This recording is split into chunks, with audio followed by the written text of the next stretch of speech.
Good morning, ladies and gentlemen. Thank you very much for coming along today.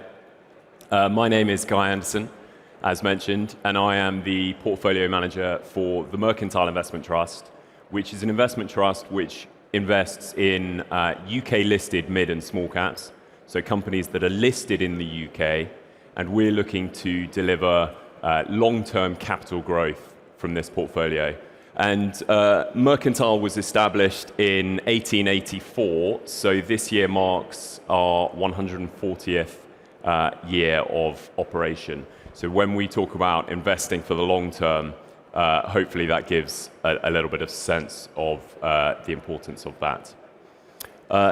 Now, this morning, I thought what I would do is talk a little bit about UK mid and small caps in terms of why we think this is an interesting part of the market in which to invest. I'll then move on to the Mercantile specifics, how we manage the Mercantile Investment Trust, what we're trying to achieve, and then I'll talk a little bit about the outlook as we see it and how the investment trust is positioned to benefit, hopefully, from that in the future. And I think the running narrative through my presentation today will be one of perception versus reality, because I don't think it's overly contentious to say that a lot of the narrative around the UK is pretty negative at the moment. It's generally perceived to have been a market that has struggled for a number of years, and some of that is borne out clearly in the facts, and some of it I think is not necessarily truly reflective of the potential that we see looking ahead. Now, why do I think that mid and small caps are an interesting part of the market in which to invest? Well, first of all, it really comes down to the superior returns potential of this market when we consider a number of different equity markets. And on the slide here, we've shown the returns of a number of different equity markets over what is nearly a 30-year time period. So we start this data series in June of 1994, which was the point at which Mercantile moved to being exclusively UK mid and small caps. And what we can see here is that the yellow line, which represents the FTSE 250, so the UK's mid-cap market, has been a reasonably strong performing market over that time period, generating approximately 1,400% returns over a 30-year window. So in other words, £100 invested 30 years ago would be worth £1,500 today. And that stacks up pretty well versus, for example, the FTSE 100, which is the dark blue line that you can see towards the bottom, where that same £100 would be worth £500 today. So quite a material difference. And really what we believe that comes down to is the opportunity for smaller companies to grow at a faster rate than larger companies. And I don't think this is overly contentious. There's greater potential for smaller companies to grow at a higher percentage rate, and we certainly see that borne out over history. Now, whilst last year actually ended up being a reasonably decent year, I think the market for UK mid-caps was up about 10%, which is in line with the 30-year average. It's pretty clear when we look at that chart that it has been a challenging number of years recently.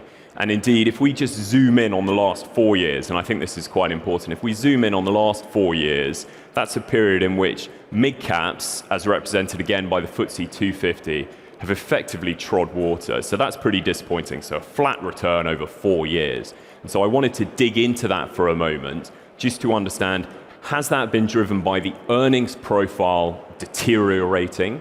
In other words, has something fundamentally changed in this part of the market that means perhaps those returns of the past are not going to be replicated in the future? Or have there been other factors at play? And what we have seen actually is this part of the market, the UK mid-cap market, has gone from trading on roughly 15 times earnings to trading on 11 times earnings. So that equates to about a 7% per annum headwind to returns over the last 4 years. And that has been roughly offset by the 7% per annum growth and dividends that we've seen from the mid-cap part of the market. So not quite as attractive, I would say, as the longer-term history, where, as a reminder, we've seen about 10% return per annum. But actually, if I were to ask someone, if we were to go back in time by 4 years, and I was to suggest that we would be coming up against exiting the EU, a global pandemic, massive spike in inflation, and a war in Europe, I'm going to suggest that most people would not anticipate a 7% company return. So I think the reality is these businesses have been quite resilient. But it's really interesting for me anyway, thinking about the starting point of today with the market valued at 11 times earnings, which tends to be pretty close to the nadir. So what does that mean for the opportunity for the 5 or 10 years ahead of us? And I'll come back to that in a moment. So whilst we think we're operating in an interesting part of the market, what is it that Mercantile itself is trying to achieve? So as I mentioned, we're looking to deliver long-term capital growth from this portfolio of mid and small caps, which are listed in the UK. Now, the way we run the strategy is very much on bottom-up stock selection. So it's about picking individual securities for inclusion into the portfolio. And that is based very much on what I think of as a fairly detailed and rigorous investment process based upon the fundamentals of the individual companies. In terms of the portfolio characteristics, just some high-level stats. So the portfolio is between £2 and £2.5 billion under management, which is important for you, the end investors, because it means, first of all, there's good liquidity in the underlying shares, so it's easy for you to buy or sell your shares in Mercantile. But secondly, with that benefits of the economies of scale come reasonably competitive fees, which at 46 basis points means the annual charges are below 0.5%. Now, of course, that's only interesting if it actually then translates into better returns for you, the end investors. And you can see on the right-hand side some of those performance statistics. So last year, as I mentioned, it didn't feel like it for much of the year, but actually was not a terrible outcome. So we returned about 13% last year on an NAV basis, healthily ahead of the benchmark. But looking at the 3-year number, you can see that we have been behind the benchmark over 3 years, which was really a result of particularly challenging year for performance in 2022, which you can see actually on this slide perhaps better, which shows the returns profile since I came on board back in 2012. So it clearly has not been linear. However, in aggregate, shareholders have generated a double-digit annualized return, returning north of 200% over that time period. So I think it is important to emphasize that this is a long-term investment. I would never recommend a short-term investment. But over the long arc of history, I think we have a reasonable returns profile. Now, whilst long-term capital growth is absolutely the focus of this strategy, the board have an ancillary objective, which is to grow the dividend at least in line with inflation over the long term. And where the portfolio sits today, I hope, is a reasonably attractive position. So this chart shows the history of the dividend payments over the last 30-odd years, which are represented by the sort of yellow bars, I think I'll call them. And what you can see, hopefully, is a pretty clear trajectory. So the dividend has never been cut in this time period. And this is a slightly unique feature of an investment trust and one of the clear benefits of an investment trust, that when income is received into the portfolio, the board can decide how much of it to pay out to investors in any one year and how much of it to retain for the future so that they can support income in perhaps less positive operating environments. And so the income received by the portfolio is represented by the green line, and then the reserves, the amount that the board have kept at bay, if you will, for future years, is shown by the green line. Sorry, the purple line. And that has allowed the board to continue growing the dividend, including through, first of all, the great financial crisis back in 2008 when the dividend wasn't cut, but more recently you can see the dividend continued to grow all the way through the pandemic. And so I think that provides, whilst nothing or very few things in this world are certain, that provides a great degree of comfort, I would hope, to end investors that income stream will continue to grow. And the running yield of the portfolio today is, I would guess, somewhere north of 3.5%. So what is it that we're actually looking to invest in? So I've said we're looking for capital growth and a growing stream of income. But how is it that we actually build up the portfolio? Well, we're looking to buy stocks in businesses that have a combination of the characteristics that we list on this slide. So first of all, of course, we want to invest in what we think of as structurally good businesses. So those are companies that have good positions in attractive end markets, and really crucially, the ability to reinvest the cash that they generate to drive future returns and future growth. Secondly, we're looking for areas where we think the outlook is improving. And here I think it's really important to talk about the duration that we're thinking about. I'm not talking about what a company is going to achieve in the next 3 months or the next 6 months. I'm talking about what a company might achieve over the next 3, 4, 5, or even 10 years. And that is the lens through which we're comparing our businesses. And indeed, the turnover of the strategy last year was below 20%. So we are holding companies in the portfolio on average for more than 5 years. And whilst those two elements could be described succinctly as quality and growth, we're not just about investing in quality and growth at any price. So we care quite deeply about the price that we're paying for the securities. So that valuation is really the third leg of the investment process. Now, I imagine most people say they invest in good businesses with a good outlook at a cheap price, and so maybe just worth showing a couple of statistics that generate we do actually do what we say we do.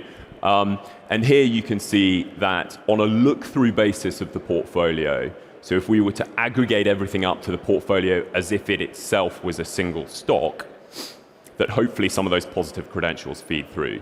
So the return on invested capital is a really important measure for us, the measure of value that a company is investing from the cash that that a company is generating from the cash that it invests. And you can see that the ROIC of the portfolio on a look-through basis between 14 and 15%, which compares quite favorably with the sort of 10%-ish level from the wider investment universe. Now, what is the outlook? Here it's a little bit harder to think about what's the outlook over the next 5 years or how the market's perception of the outlook is changing. But here you can see that over the last 3 months, the portfolio has effectively had no change in expectations to our earnings over the next 12 months. So companies are delivering in line with what we hope them to be delivering. And that compares pretty favorably against the broader market, which has seen a downgrade to expectations of a couple of percent. And then what price are we paying? Well, we're buying this portfolio on a 7.5% free cash flow yield. So in other words, the sort of the cash return on the capital that we invest, which again compares very favorably with the overall market around 6, I think. So to bring it to life, I thought I'd use a couple of examples. And here I've deliberately chosen 2 examples that appear quite different on the face of it. So Hill & Smith, which I don't think anyone would disagree with me if I said this sounds very much like an old economy business. And then the second example that I'll come to is definitely new economy. So in terms of Hill & Smith, so this is a business which was founded 200 years ago this year as, I think it was called Hill's Iron Works. So they made a number of interesting products, including, for example, decorative railings, which were sold to Queen Victoria. So they have an interesting past, but clearly, like all businesses, they have developed and evolved over the last 200 years. And what this business is today is an engineering business, so it's still an engineering business, but it's one with international operations with a focus on 2 key areas. So the first is services, so galvanizing services that are used to extend the life of steel products. And then the second is products which can be made up of a number of different materials, so including steel, but also composite materials, which are used in a range of different infrastructure, large infrastructure applications. So for example, they make a huge number of temporary road barriers, which are used in the motorways in the UK. They manufacture fiber reinforced polymers, which are used in the pylons in North America which are used to transmit electricity. And areas such as that, so fiber reinforced polymers, is an area that has huge structural tailwinds due to the fact that it is lower cost and far more heat resistant than some of the traditional metals that we used. And anyone who has been following the news will know that they have an issue with wildfires in California every single year, and these can be put in place and they will not need to be replaced even if a wildfire has spread through the area. And so clearly this is a business that is benefiting from a huge pickup in infrastructure investment in North America, but also from that substitution towards more complicated engineering materials. So we think, despite being old economy, that this is a business that has a really great position in our portfolio. The next example, as promised, slightly more new economy, a technology business called Softcat, which a bit like Hill & Smith. So Hill & Smith we've been invested in for about 5 years, Softcat a little bit longer. So this came into the portfolio when this business listed back in November of 2015. It has been one of the largest holdings of the portfolio for a number of years now. And this is a technology company which acts as a reseller. So they sell to mostly UK mid and small sized corporates on behalf of the technology vendors. And they have benefited from a number of tailwinds, not least the huge growth in technology spending that we're seeing, and everyone will be familiar with how much that's permeating all of our lives, but also the increased complexity of that technology and how to actually take advantage of all the potential that technology brings. And so as they are a trusted partner for many corporates who are able to be genuinely vendor agnostic, they can provide a lot of advice to companies in terms of how they should be benefiting from technology. And as a result of that, they are continuing to grow their market share. So unlike Hill & Smith, this business hasn't been around for 200 years. I think it was founded in 1993, so it's got a 30-year-old history.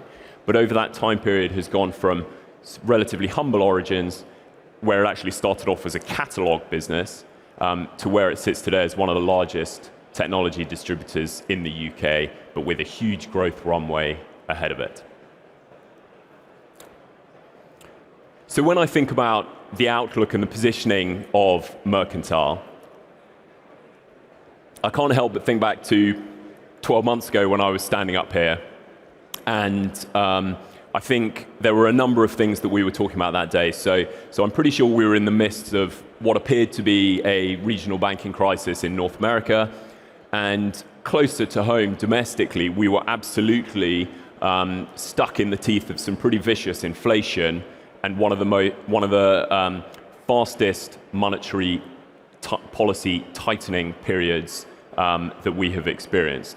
So at that point, the outlook was clearly uncertain, as it always is, side point, but the outlook was clearly uncertain, and we were having to consider quite how painful the future was going to be, particularly for the domestic consumer, because at that point, the domestic consumer in the UK was suffering quite noticeable real wage contraction, and consumer confidence was flat on its back.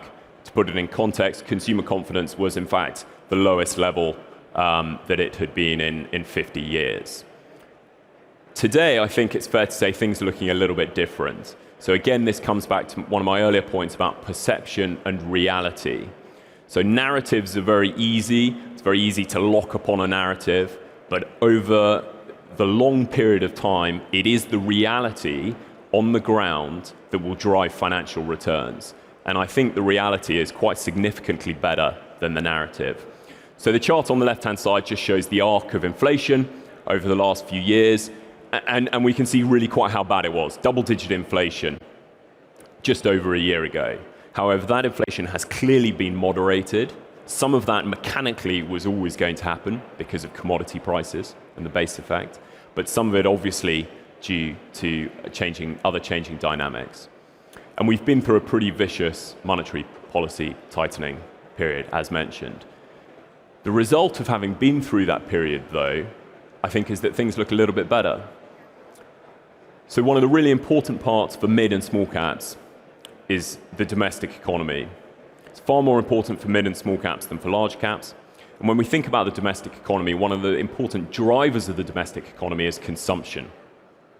And it is only possible to consume when you have money and you are willing to spend that money. And 12 months ago, the average UK consumer was suffering contraction in real wages. Due to the path of inflation coming down and the strength of the UK labour market, that has now reversed. So we're now in a period of real wage growth, and that has actually been the case for around the last 9 months. So that's becoming more embedded. Coincident with that improvement in real wage growth, we've seen that improvement in consumer confidence, which you can see represented by the charts on the right-hand side. So from that nadir, that minus 49 metric, consumer confidence has recovered quite significantly. So I think the consumer today has more money and is more willing to spend that money, which should lead to a pickup in consumption. Furthermore, and this won't get any airtime anywhere, the UK economy has actually been more resilient than anticipated. Yes, there has been a recession. However, it hasn't been anything like as bad as anticipated. If you remember 16 months ago, the Bank of England were forecasting that the UK would have its longest and deepest recession in a generation. In reality, we may have skirted recession at the back end of last year, but the way things are looking, that should now be behind us rather than ahead of us. And actually, that resilience in the economy is why the UK has been through an economic upgrade cycle. So 16 months ago, the expectation was that GDP this year would be 2 percentage points smaller than GDP in 2022. Fast forward to today, and the expectation is that GDP this year will be 1 percentage point higher. So that might not sound like a big swing, but a 3% swing in GDP expectations is quite material. And whilst it doesn't mean that the UK economy is going to be roaring ahead, it certainly presents a better playing field for the companies in the portfolio. Now, whilst the outlook from an economic perspective has been improving, the perception has stayed negative and valuations have stayed at depressed levels. So this chart just shows the relative valuations of the UK and Europe compared to North America. And I'm not going to argue that they're like-for-like comparisons, but what is quite clear is that discount of the UK over North America has been widening for an extended period of time, and it is now approaching record levels. The bit that I actually find interesting, however, is within the UK, what has happened to the valuations of the exciting part of the market, the mid and small caps, the bit that with the proven history of delivering growth. And here they have been pulled back by the overall negative narrative, and you can see on this chart, we just compare the FTSE 250, which is in blue, with the FTSE 100 in yellow, and we're just looking at a 1-year earnings multiple. And the green smudge along the bottom shows the premium or discount of mid-caps versus large caps. So what we can see over time is typically mid-caps trade at a premium to large caps, reflecting that higher growth. It is not unique and, to use the most overused word of the last 5 years, unprecedented that the UK mid-caps trade at a discount to large caps. But if I point out when it last happened, or when it has happened over this time series of nearly 20 odd years, it happened in 2008, in 2016 and 2020. I certainly do not anticipate 2024 to replicate any of those years. So I think we're at a really interesting starting point for valuations. So against that backdrop, how have we actually changed the portfolio over the last year since I was last standing in front of you? Hopefully, it won't come as a huge surprise, given my comments about the improving outlook for the domestic economy, to hear that on the margins, we have been increasing our exposure to domestic-facing businesses and those that are more consumer-facing. Now, this is in the context of a portfolio, just to repeat a statistic from before, a portfolio that turned over less than 20% last year.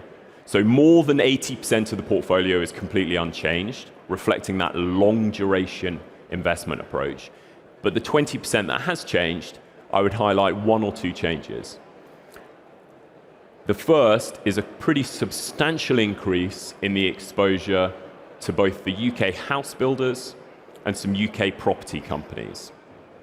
They are clearly related but separate industries, but both industries that took a huge hit last year. And if I think about Bellway briefly, which is one of the largest holdings in the portfolio and was actually one of the biggest contributors to our returns last year in the portfolio, their financials were eviscerated last year because sales rates collapsed, because mortgage rates had gone through the roof. Sales rates collapsed. They weren't selling as many houses as in the previous year, so their earnings came under a huge amount of pressure. However, when we look forwards, some of those dynamics are beginning to tilt in the other direction. The market is normalizing, sales rates are picking back up, and yet the valuation still reflects those negative risks from last year, that there would be a material house price correction. So that is in fact one of the areas where we have substantially increased our exposure over the last 12 months, adding to that when it was trading at a 30 to 40% discount to its book value. So pleasing to see that it's back closer to its book value today. Now, whilst I've talked about some of the sector changes, as I said before, it's very much a portfolio built on the bottom-up stock selection. So maybe worth glancing just at the largest 10 investors, which clearly are 10 investments, which clearly are those investments where we have, I would say, some of the greatest conviction in the outcome. Now, we won't get all of these right, of course, but I've mentioned Bellway before, but hopefully what you can see from this is the variation in sector that's represented in this portfolio, because it is very much about individual stock opportunities as we see them. And the prospects for Bellway may be very different to the prospects for a Softcat or for a 3i or for a Games Workshop. But clearly we believe that each of these stocks has the potential to generate significant returns when we look for the years ahead. So just to finish off in the last couple of minutes, clearly I could be accused of being biased to my part of the market, and I'm not really going to try and dissuade anyone of that notion. It is what I spend all my time looking at and all of my time investing in. However, one of the other benefits of an investment trust is our ability to use gearing. So this is to apply leverage to the portfolio. And we have in place structural long-term debt that Mercantile issued, including some private placements that we issued in the summer of 2021, which give us long-term, low-cost financing. And the chart here just shows the level of that gearing that we have deployed into the market over the last, I can't quite see the axis, but over the last sort of 10 to 12 years or so.